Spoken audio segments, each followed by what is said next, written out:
Hey everyone, and welcome back to Problems of a Teenager podcast. Actually, our first video episode. So, throughout the episode, we had a couple of technical difficulties, and I all wanted to give you all the disclaimer. But welcome to our first video episode of Problems of a Teenager podcast for season 3. Now, let's get into the part to where, we had to kind of cut it a little bit, but I do want to ensure everyone that Problems of a Teenager podcast is continuing on pushing through the message, and this message definitely needs to be shared, especially if you're in the entertainment industry. Now, let's start. Hello, everyone, and welcome back to another impactful episode of the National Youth Mental Health Podcast, Problems of a Teenager, where we bring teens from all across the world to talk about their problems and how they got through it. My name is Keon Williams. I'm your host, and I'm so excited to bring you another meaningful conversation. Whether this is your first time watching or you've been here as soon as we started this journey in 2020, thank you for being here today. And thank you and helping me amplify the voices of teens navigating life's biggest challenges. Last time on Problems of a Teenager podcast, we had a powerful discussion about addiction and healing with Synovia Folly. Today, we shift gears to explore passion, perseverance, and mental health in the entertainment industry. But before we dig in, remember to follow us on all social media platforms at Problems of a Teenager Podcast to stay tuned and updated on our latest episodes, inspirational quotes, and more. Now, let's get into it. I'm thrilled to be joined by a guest whose talent and dedication continue to inspire young actors and dreamers everywhere. Our guest today is a rising star in the entertainment industry, best known for bringing the young Mufasa to life in Mufasa, the Lion King. But his talent doesn't stop there. We have also seen him in the 8-Bit Christmas, Doom Patrol, I love Doom Patrol, Delilah, and Genius. From stages to screen, he's proven that passion and hard work can open doors to a lot of incredible opportunities. But behind the bright lights of Hollywood, the journey of a young actor comes with its own challenges, balancing life, mental health, and the pressure to succeed in an industry that never stops moving, which is entertainment. Today, we'll dive into his experiences, his thoughts on mental health wellness in the spotlight, and how he stays grounded through it all. Welcome. It's an honor having you today. Again, thank you so much for being here. I know it was a lot. So can you start by sharing a little bit about yourself and really what inspired you into acting? Yeah, thank you for having me. And Of course. I'm Braelyn Rankins. I'm an actor. I'm based in Atlanta, Georgia. And what kind of inspired me to get into acting? I don't know. I guess it's just kind of always been like a part of me. My parents are in the industry, so they were always like creating their own short films. And I've kind of just always been in a creative space. So, and I mean, growing up, like watching like Disney Channel and everything, that was something I was really, really into. And I went to like a performance art school when I was younger. So it's just always been something that I've been interested in. Well, that sounds great. I mean, that's first of all, number one, that's great to have parents dedicated in craft that you're specifically interested to and things as far as in that nature. That's really amazing. I really do appreciate you for sharing your journey with us. It's always Sure. inspiring to hear how like passion and hard work and dedication can open doors. All right. Before we start, y'all, I just wanted to let y'all know acting is so much more than just performing. It's about dedication, resilience, and embracing every single opportunity that comes your way. Your story is a testament to that. And I know that's just going to motivate so many young people around the world. So again, thank you, Brilliant, for being with us today. So y'all know how I do. I don't do no editing of the episodes. I barely do a long introduction, y'all. We're going to get straight to the episode today. Y'all already know him. Y'all already love him. Now, let's see what these questions talking about. So our first session of the day is going to be about acting and mental health. Acting can be intense. So, how has being in the industry impacted your mental health over the years? Oof. I mean, being in the acting industry, you hear this saying a lot, like, "Oh, you don't really care what other people think, or you can't really care what other people think." But when you're acting, that's literally what it's about. Whether your auditioning is based off of what the casting may think of you, or what the directors think of you, or even if you're on the screen, like what the audience thinks of your performance. So, I don't know. I guess that can be really challenging, as well as rejection. I think has to be the hardest thing. Um, which I think like every actor can agree with, whether you're going out for a role that you really want and you don't end up getting it, or you get close and you don't get Right. it. And it's not always necessarily on you, but that doesn't always translate. Like if it's something that you really wanted and you don't get it, that can take a toll on your mental health. And that I've gone through that a lot. So yeah. So how'd you feel when you first landed like your big mainstream shot acting role? I know that's a lot now. Does that make up for some of the, type of anxiety or depression that you may get from not landing those episodes or those type of shows or movies or TV shows? Um, I mean, I'm really, really grateful for like everything that I've been a part of. So it feels great every time. I know recently it's been a bit more challenging after like the writer strike and everything. Right. But yeah, I think I was just more so surprised more than anything when I first, at least for Lion King, when I first found out that I would gotten it.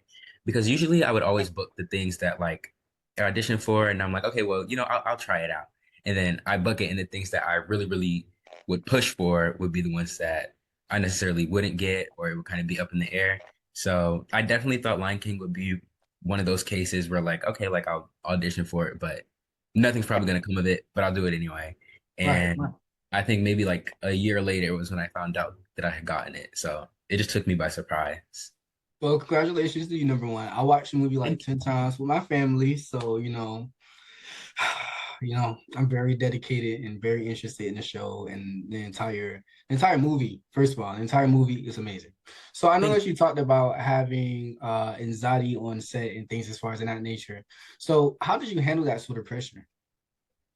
I mean, my anxiety would more so come from like I don't know. It would be like, God, like, what if they, I audition and then they Mhm. think a performance is going to be one way and then I completely like butcher it? Or what Right, if I don't give the director what they need? It would more so come from that. And it still does, right, especially with Lion King. My voice was changing so much. Like every time I would walk on a set, I would be like, oh my God, this is the day that they're going to fire me. Because when I auditioned, I was what, like 13, 12, and when I started filming it, I filmed it from when I was 14 till I was like 15, 16. right. So my voice is constantly going through it. So I was just like, oh my gosh, they're gonna fire me today. Like I probably sound nothing like I used to. I definitely thought I could not sing anymore at all because my voice was squeaking so much. So when I found out that I had a song, I was like extremely anxious about that. But Right. I mean, when I And the hear song turned out good. The song turned out good. The song thank definitely turned you. out good. Yeah. Yeah. So I was like, they worked with me and everything, and Barry, the director, really I think helped me feel more comfortable, like that I was there for a reason. And I think I take that with every project, and every actor can honestly like if they booked you off of your audition, they booked you for a reason. So they like Right. what you could give. So I just think that's really helpful advice with as far as that goes. Definitely. That's really cool. Yeah. So all right, let's get into like the deeper things that may be in industry, okay? Especially social media. So as an actor, like in the digital age specifically, how do you manage that sort of pressure from social media and that type of public perception? Because not only on set, are people looking at you and judging you and things, it's making sure that you're up to standard. But then you have like, commentators and then industry people just coming kind of looking in and making sure that everything's going great because you have executive producers and things as far as in that. So just back to that question. So how would you manage that type of pressure? I mean, I try not to be on social media too often anyway, Hmm. but I think I have to remember that, and a lot of people can, maybe this would be helpful, that whenever people are like maybe criticizing a project that you're a part of, or commenting on whatever it may be, at least in my case, I don't think that they were necessarily like criticizing me or my part in it. So I think that took a lot of weight off of my shoulders. And I mean, everyone's entitled to their opinion as well at the Right. end of the day. Like everyone's gonna have an opinion on something, so you can't really get necessarily like offended by it or too flattered by the super good opinions either. I think you just have to be the judge for yourself and like what you think of the work. And if you're proud of it, then I mean, that's all that should really matter. So Right. All right, okay, that's a great answer. I like that. I thank like you. that. Yeah, sticking to yourself. Okay, that's perfect because on Problems of a Teenager podcast, we do try to talk a lot about self-motivation and being able to uh carry your own, type of mindset and your type of space and just, being able to do stuff for yourself first, and proving it to other people later. And that's one of the biggest challenges we probably face as just human beings, making sure that the common consumption is allowing us, to not get overwhelmed by the people or the comments or the industry or things as far as in that nature. So that's a really great answer. I know you said that, not landing certain, roles in certain shows or movies that it could kind of, send you into a little depression spiral type of thing, type of situation to where you just get sad. And I know a lot of people, who try acting, actually don't make it at all, fall into a deep depression or they feel isolated or whatever the case may be. So have you ever struggled with that type of, depression or like negative moments from like not leading those episodes and not making it or anything as far as that nature? I definitely have. I think it's a harder when you get so close to getting something and then you don't get it, and then it's so highly publicized that like it's in your face because it can almost feel like I don't know, like it's being rubbed in that you didn't book this part that you got so close to, which that has happened to me more times than I can count. But or I mean, even I think sometimes it can feel like a competition, which is not. But if you're not necessarily getting like the roles that you're hoping for or getting roles at all, and then there may be people in your circle that are getting certain things, I think it can be easy to get jealous or envious instead of actually just being happy for those people and being Mhm. happy that they're succeeding. So I think that was something that I definitely had to learn, especially when I first was getting started in the industry. But yeah, I mean, everyone's journey is different. Some people book off of their first audition. Some people, it takes them 10 years to book off of an audition. So it's really not a competition. Everyone has their own story of how they get in the industry. So, and I mean, I still deal with that. I don't think that anything that goes away, but I just think it's something that you learn how to manage and kind of handle. Okay, I understand that. So let me ask you a question. Do you know about the quiet on the set type of scandal and the dark side of Nickelodeon? Okay, I just want to make sure before I ask you this question. So, and if y'all don't know what quiet on the set, if y'all don't know what quiet on the set is, I do recommend that y'all come back to this episode after watching the documentary because it's very like it was a very it was a very challenging documentary. And that actually encouraged me to do this episode today and to actually get the word out because we want to let everyone know that in the industry specifically that it's important to also have your mental health boundaries and your journeys and your guidelines and what you stand on because literally in acting and singing and whatever job that you may decide to do, mental health will always be one of your biggest challenges. So it's great that we talk about that. So the Quiet on Set documentary exposed a lot. What were your thoughts of like watching it, and do you think the industry, excuse me, is changing for the better? I think I that's yeah, horrible about the whole quiet on the set thing. Um, I think that certain people in the industry are definitely advocating for, especially like younger children being on set as far as SAG goes. Like they make sure that, they're getting their school hours in and Mhm. just setting those guidelines and boundaries in place for like what your parents should be with you, whether you're going to fitting or if you're getting your mic put on. I definitely think those can help. So yeah, I mean, that's unfortunately a very common thing in the industry. So I think that when we're on these sets that we just have to make sure that we're, setting our boundaries as actors and even for like younger actors, I know it can feel if you're in a room full of older people or adults that it may feel like your voice is not really being heard, but if something's making you uncomfortable, I think you should speak up about it regardless and have your parents there or your guardian there as backup always as well. Yeah, definitely. Thank you again. This episode is allowing so many people to become, specifically you, a voice for young actors all around the world. And again, I very much do appreciate your dedication and your commentary because you don't have to answer these questions, y'all. I told him whatever questions he didn't want to answer, he did not have to. But he's answering the questions, y'all, and he's giving us all the things we need, and we really do appreciate you for that. So let's go to personal Yeah, of growth a course. little bit. Looking back, what advice would you kind of give your younger self about handling mental health and pressures of acting itself? I would probably tell my younger self to buy a journal. And I don't know, I guess the mental health, the struggles that I had to go through kind of got me to where I am now and Mhm. has been able to help me manage certain things a bit better than maybe I would have if I didn't go through those things. So honestly, as much as it may have like certain things may have sucked or been challenging to go through. I think that it was needed.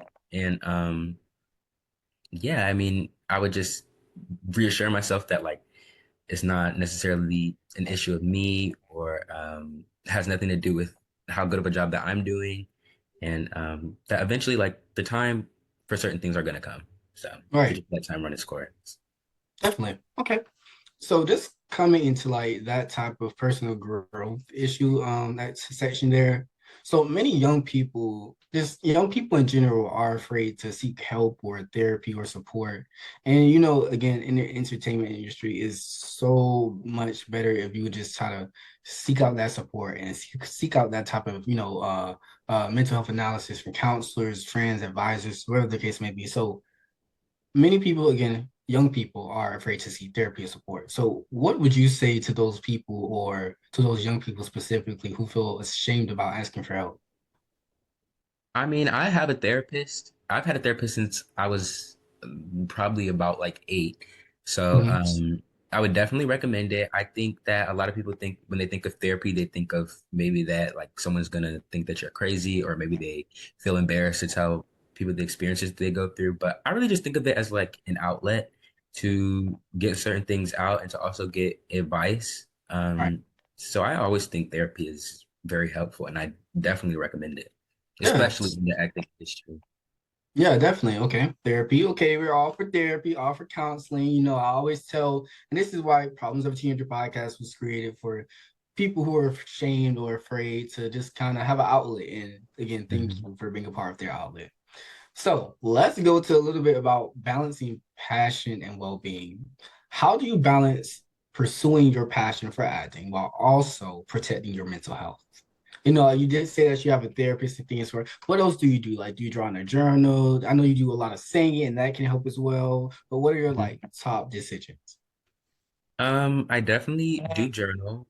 Yeah. I think listening to music as well. Like I just love music a lot. So I feel like I have a playlist for literally every emotion that I go through. So that really helps me to get through things. And yeah, I mean, talking to friends, a lot of my friends are in the industry, so they understand certain things that may feel like a unique experience that's only happening to you. So I think that having that balance of like, okay, I need someone that I can talk to that would understand, this situation or understand how I'm feeling, All right. always helps for sure. And I'm very glad to have, like I think it can be difficult to find real friends in the acting industry because just, politics or certain people may feel a certain way. So I think I'm very fortunate to have like the friends that I do.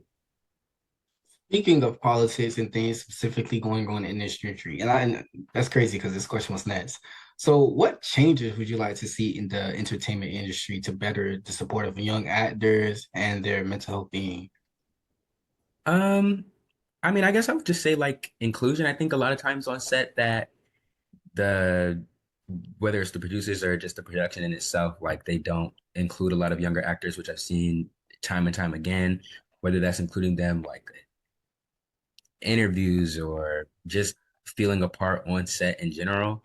Mhm. So I would definitely advocate for that. And I would like to see more. I think when we get a lot of these auditions, and talking about like rejection and everything, the false hope can be really, really disappointing, especially in terms of like race. I think a lot of times that people get auditions and they may think that, okay, so at least if like I didn't get it, hopefully another black person got it, or Right. this is a role of a minority, like hopefully another minority got it. And 9 times out of 10 is gonna be like a white person getting the role, which can be really disappointing if you're working really hard and they're not really seeing your work, they're just seeing, like race play a factor into it. So Mhm. yeah, I think that can be really disappointing. So that would be a change I would love to see. Oh, definitely. Okay, we getting into the deeper issues here. Yeah, race play and industry reform. That's very, very important. So, friends and family are one of the biggest things I would say for a support system, especially for young people. It's one of the biggest things that that we need support. We need someone to, or a friend. It doesn't matter who, to lean on to actually talk about the problems. And again, here, y'all, this is why Problems of a Teenager podcast is here. Like, email me. I get a lot of emails, y'all.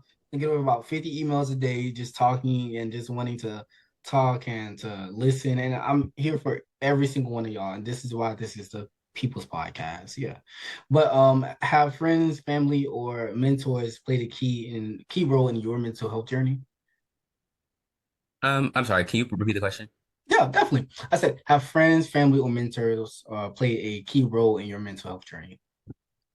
Oh yeah, for sure. I mean, I think that I'm like fortunate enough to have a family that's in the industry.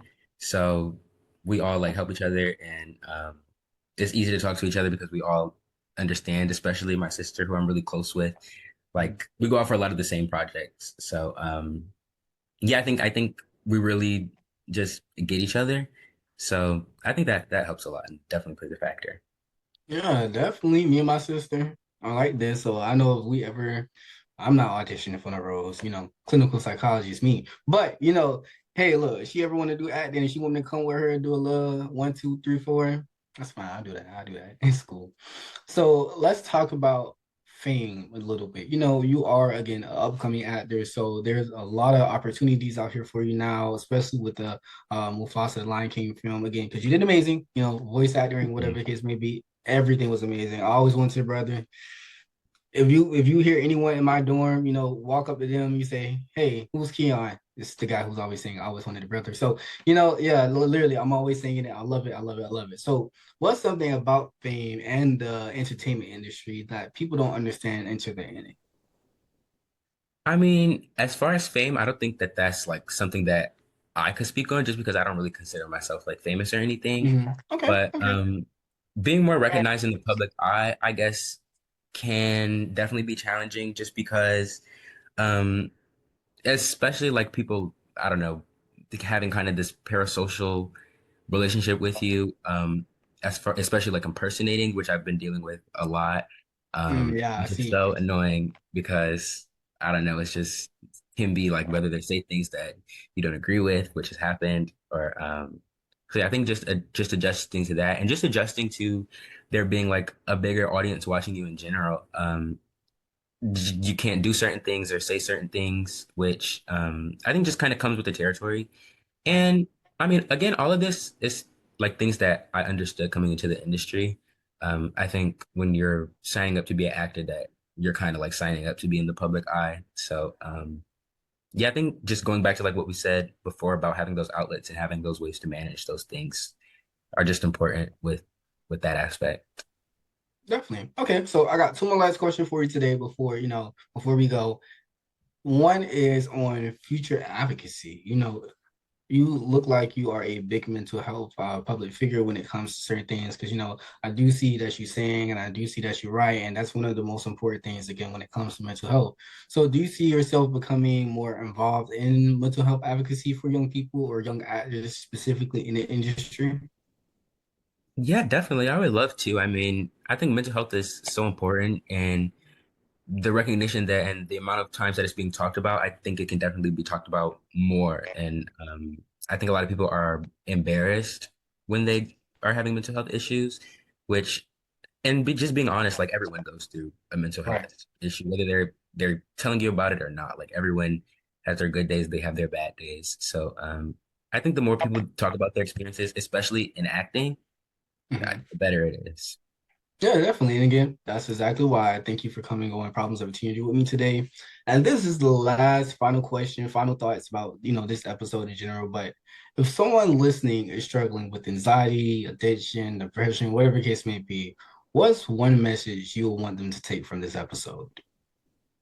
Um, I guess just that like you're not alone, which I know sounds so cliche, but it's the truth. And I think that some people generally do need to hear that like you're not the only one struggling with this thing and that there are people that'll listen and that there are people that will that can help you and help is there.